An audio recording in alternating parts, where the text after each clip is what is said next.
everyone, it's Amanda. I just wanted to do a short little video today, sort of commemorating the 39th anniversary of the 1980 eruption of Mount St. Helens. As I had mentioned in a previous video, I grew up in Western Washington State, more specific Southwest Washington State, roughly 30 miles from Mount St. Helens as the bird flies.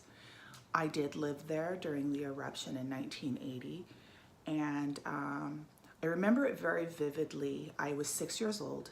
It was spring, obviously, because it's May 18th.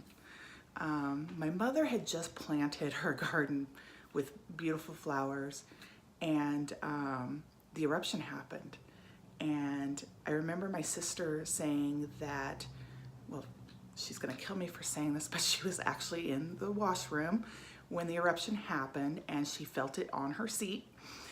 And we knew weeks prior, actually months prior, that the mountain was awakening and becoming active, and the whole region was excited and not really understanding what that meant. Very excited for it. They were selling memorabilia and writing songs and commemorating this mountain exploding. And I was young, but the memories I have were, I remember when the mountain actually blew up and the ash dump completely covered my mother's flower beds. And I remember she was very upset about that because she had just planted them and invested a lot of money. And it was like a gray snowfall. Actually, no, it was more like if it snowed, gray colored baby powder is more like what it was. You couldn't wash the stuff away because then it compacted and became hard like cement. You couldn't really sweep it away either because it would just blow away as you pushed it and resettled right back down where you pushed it from. So it was a very difficult cleanup process after the eruption had ended that took decades, basically. I remember the day of the eruption going to, I lived in a town called Battleground, which is south of the mountain. And I remember going up to a highway. They had a very good vantage point of the mountain itself. And the highway was just lined with cars. People just parked along the road just watching and taking photos, and news crews and everything, because they had created a red zone around the mountain like months prior to the actual eruption. So nobody could get in to actually view or anything, which is good, which is why, while there were, I believe, 52 or 57 deaths by the end of the eruption, that could have been greater had they not, cordoned off that area around the mountain. So that's actually kind of a bittersweet blessing, but yeah, so people were parked up and down this highway, viewing the mountain, taking photos, picnicking, and just visually remembering this once in a lifetime occasion, I guess you could say.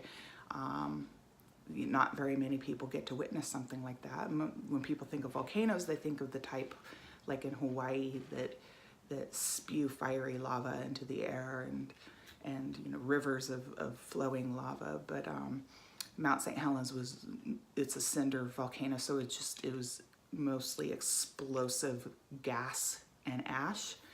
And living where I lived, although I was 30 miles from the mountain blew to the north, and then the actual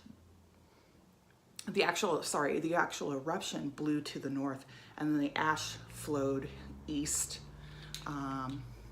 eventually making its way I think by the end of the day, I could be wrong, I'd have to look this up, but I believe by the end of the day it had already made its way to Montana, which is 2 states away.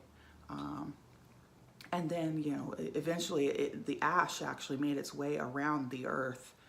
So they were finding trace amounts of it even in Russia, making its way all the way around the earth and then back to Russia. So It was quite a large eruption, but yeah, later, about 5 years later, I moved to a town called Longview, which is west of the mountain and about the same distance from the mountain, but west. And they actually, although my town, the worst of it was the layer of ash, which was, you know, I was 6 years old, so you got to pardon my estimation of depth, but I would say that it was 6 inches to a foot deep of ash. I could very well be wrong about that, but I do remember there was enough that the National Guard wouldn't let me, even though I lived 2 blocks from school and I walked home, I was not allowed to leave the school without a mask. And they held all the students in the school. I believe this was the next day because the eruption was on a Sunday, so I believe it was the next day, Monday.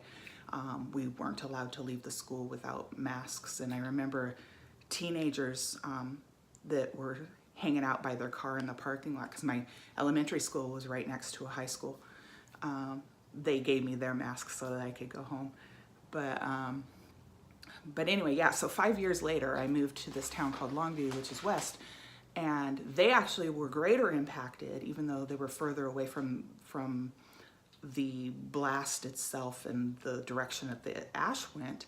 They were more impacted because the river that runs through that town connects up with the Toutle River, and the Toutle River, if you're familiar with the explosion itself, the Toutle River is where the mud flows went down from the mountain and wiped out all the homes and the bridges and all of that. The Toutle River connects with the Helens, which is the river that runs through Longview. And what happened was all the logs and mud and everything coming down the Toutle went down the Helens as well and made its way to the Columbia River. When it did so, it wiped out the water treatment plant in Longview. So what happened was the National Guard had to come in and bring water to people because they had no water because the treatment plant was you know, destroyed. So of course this didn't affect me personally because I was living in Battleground at the time that all of this happened, and it was rebuilt by the time I moved there 5 years later. However, to this day, there are literal mountains of ash that are there to this day. And it's been an interesting process watching nature rebuild the area.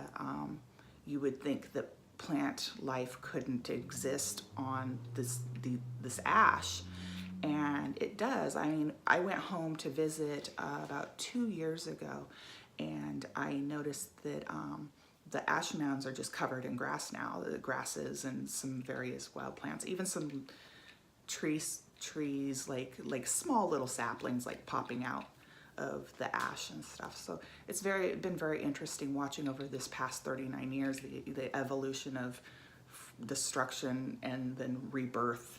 And anyway, so that's just in general a short little synopsis of my experience living through the Mount St. Helens eruption. And it's always been my mountain. It's had a very, very special place in my heart my whole life, probably because I was so young when it did erupt. So it's very memorable to me. It's very vivid in my memory.